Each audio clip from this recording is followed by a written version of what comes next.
හරි නිකන් ඉන්න එකෙන් වයි මායි අද ඉඳලා උදේට පත්‍ර කියවන්න කවුද? ආපු එපා වෙන වෙඩි මන්නම් ඉන්නේ. ඇයි එහෙම කියන්නේ? ඇයි අර පත්තර කියවන්න සතුර බතුර පමුදිත ගංගඩල කන්නේ මාර කට්ටන්නේ උදේට. ඔබ මම දන්නේ. මං ඔය ටීවී channel වල තී හදන ජොබ් එක කරානි කාලයක්. ආ ඔය පුරවල් රෑ 2ට 3ට වැඩට ඉන්නේ. ඈ ඔව් දෙන්න සැලරියට හැබැයි උපරිම සේවයක් කරන අපරාධ කියන්න බෑ. ඇත්ත උදේම පත්‍ර ටික අරන් කියවලා අවබෝධය ගන්න එපා. හරි. ඉතින් මට බෑ වවුලෙක් වගේ ඒ වෙලාවට වැඩට එන්න. හරි එච්චර පාන්දර එන්න ඕනේ අපි පුළුවන් විදියට ඔන්න ඔය පත්‍ර ටික කියවමු. කොටේ අපි එතකොට කාටද කඩේ යන්නේ? ඒ කියන්නේ ඒ කියන්නේ මොන දේශපාලන පක්ෂයටද අපි කඩේ යන්නේ? කාටරි කඩේ යන්නේ එපා. එහෙම හේකුත් තියනවාද? තියනවා ආණ්ඩුවට කඩේ යනවා නම් වාසි ඈ අපි ගොඩේ ගොඩ. ඔබ කොහොමද දන්නේ? ඉතින් මං අර කොම්බෝ ටීවී channel එකේ ටීම් එක වෙලා හිටියනේ. ඒ කියන්නේ අර කැලණියේ ණය වෙන්නපු channel එක. අපේ ඇඩ්වර්ටයිස්මන්ට් එනවා ආණ්ඩුවේ එක පෙළට. හැබැයි එතකොට අර තරු channel එක. ඒකටත් එහෙමයි ආණ්ඩුවේ ඇඩ්වර්ටයිස්මන්ට් වැඩි කියලා.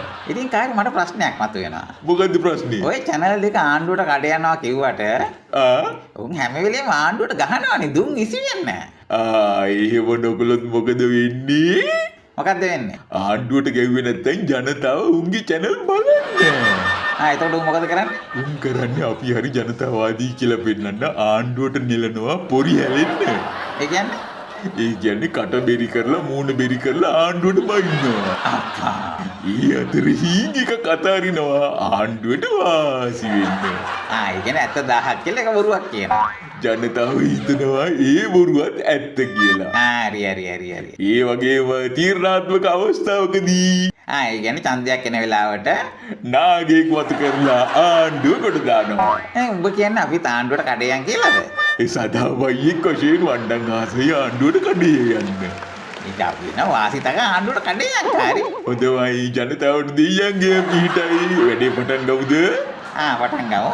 1 2 3 4 ආයුවන් සුබ උදෑසනක්. අද මුල්ම ප්‍රවෘත්තිය ආණ්ඩුවට සම්බන්ධ බල සම්පන්න පුද්ගලයෙක් රේගුවට බලපෑම් කරලා කියලා සඳහන් වෙනවා. අව රත්තරන් නිදහස් කරන්න කියලා. මේ පුද්ගලයා දකුණේ වගේම හරි පරිත්‍යාගශීලී පුද්ගලයෙක් ෆේස් මාස්ක් වලට ප්‍රසිද්ධයි. කවුද?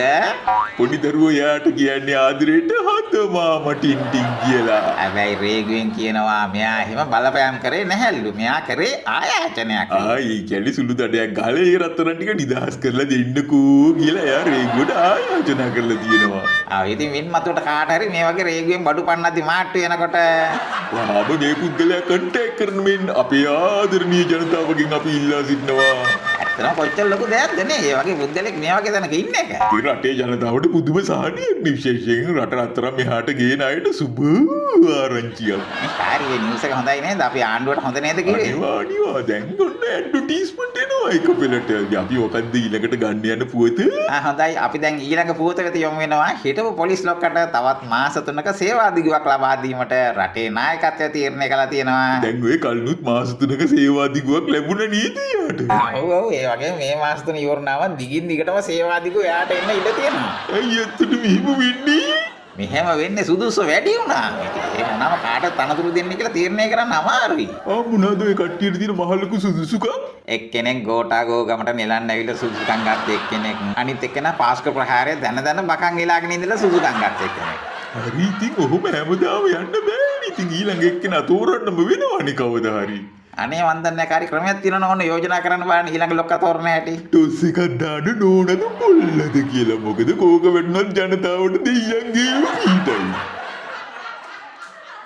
හොඳයි අපි දැන් ඊළඟ ප්‍රවෘත්ති අතර යමු වෙනවා.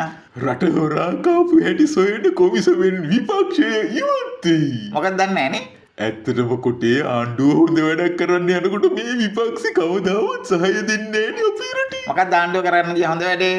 ඉතින් රට හොරා කාපු හැටි හොයන එක හොඳ වැඩක් නෙවෙයිද? හොඳයි වැඩේ තියෙන කවුද දන්නවද හොරා කාපු හැටි හොයන්න යන්නේ? නෑ. රට හොරා කාපු හැටි සත්භාවයෙන් හොයන්න යන්නේ. හොරාගේ ආදරණීය වෑනියෝ. ලයික් දාන්න, ෂෙයා කරන්න.